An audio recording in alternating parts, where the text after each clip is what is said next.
Marina. What are you doing?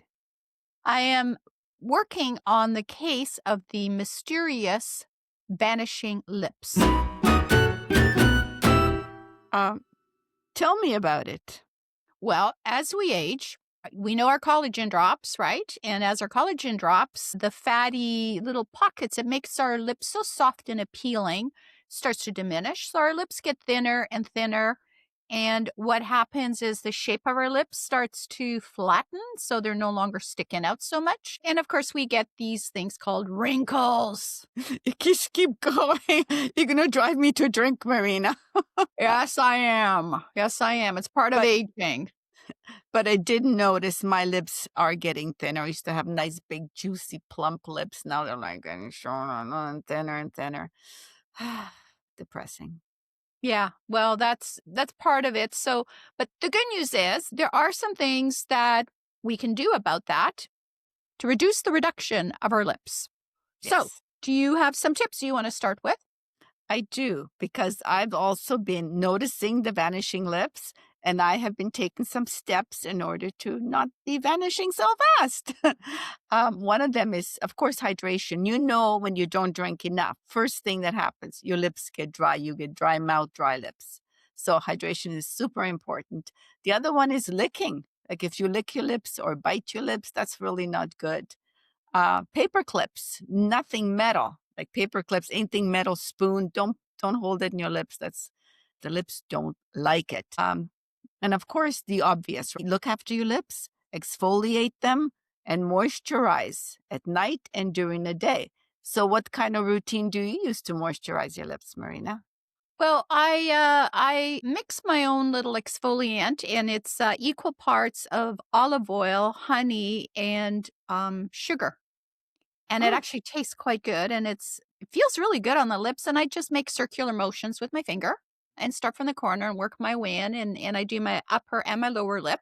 And I probably do it a couple of times a week, and then I use shea butter, to moisturize them and some vitamin C oil that I'll also pat on.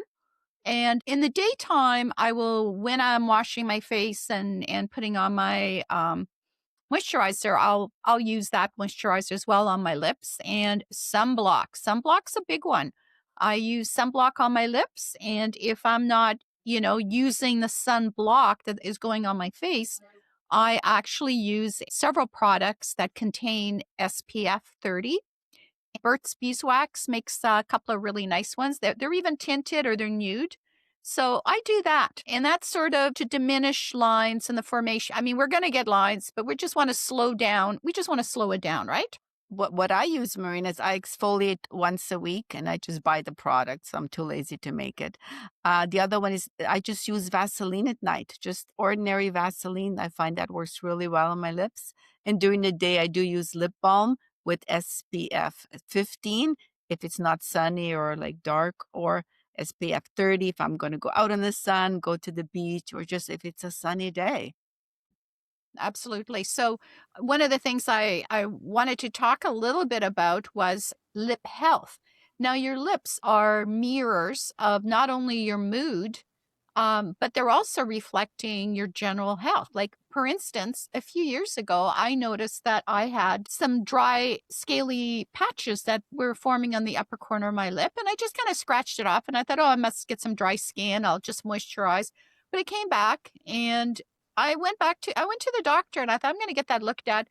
And I'm glad I did. And it's a type of precancer cell. It's very common, and people who are outdoors a lot are susceptible to that. And honestly, I had not, even though I'd been applying sunblock on my face for years, since my 30s, I did not think to really put it on my lips. So it was after that incident that I really started to pay attention to my lips. Like, other indicators of health for your lips are, suppose you notice that they're turning a bluish color. Now, that could indicate a lack of oxygen. It could also indicate liver issues. If they're turning whitish, it could be a vitamin deficiency, or you could be anemic. So there's a lot going on down here, Mhm. right? Not to mention that we communicate with our lips. I notice a lot of people as they age, when their hearing becomes less, they read lips. So there we Yep. go. Lips Yep. are important. They are. And they're also getting more and more attention. So you want to keep them in good shape and to look attractive. Um, so some of the things you can do as you age is I have a few friends who actually went the Juvederm, and that's one of the injectable products that you can use for your lips, and that will plump them up. I think the average cost a few years ago was around $500. I mean, it varies, of course, where you live. And it would last about 6 months. They were pretty happy with the product. I have no experience using it, but something that I may at some point later on in life take a look at that. Botox is also commonly used to help with the lip lines. Yeah. We got to keep these little lips kissable. We do. Now, if you don't want to go the heavy-handed surgery route, you can use a lip balm that has peppermint in it. Or you can make your own with cayenne powder, and that'll really make your lips swell up. But that's a little harsh, right? On lip skin, which is very, very sensitive. I mean, think how your lips react, like when you see somebody and when you're aroused, like your lips actually swell and go redder. It's not a coincidence that women put a reddish lipstick on their lips. They're mimicking nature's own way of attracting a male or a Ex- female. I mean, you're attracted to what's the first thing you do? You kiss, right? You go for the mouth, the lips. Hmm. So, Absolutely. It's such an erogenous zone, right? I can't imagine a world without kissing. And yeah, I'd like to keep my lips in kissable shape. yep.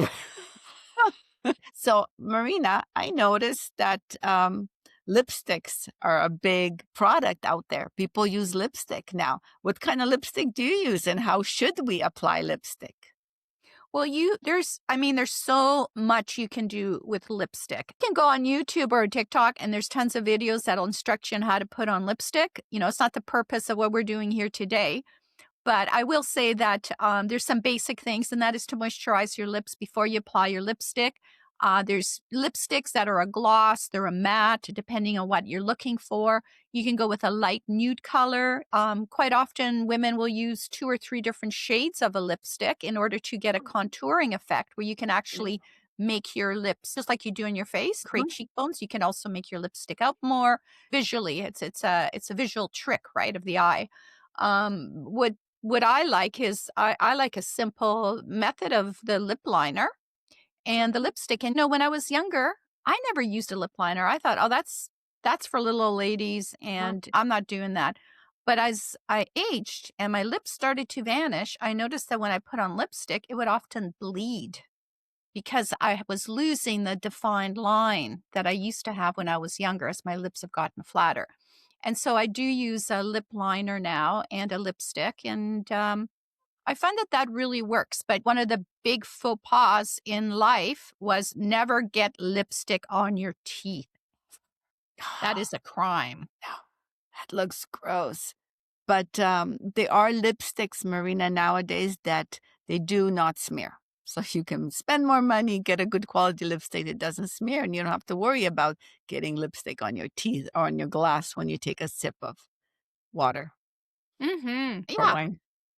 Oh, a wine. And Yeah. then, if it's a red wine, hey, it just works with your lip shit. Actually, you know what?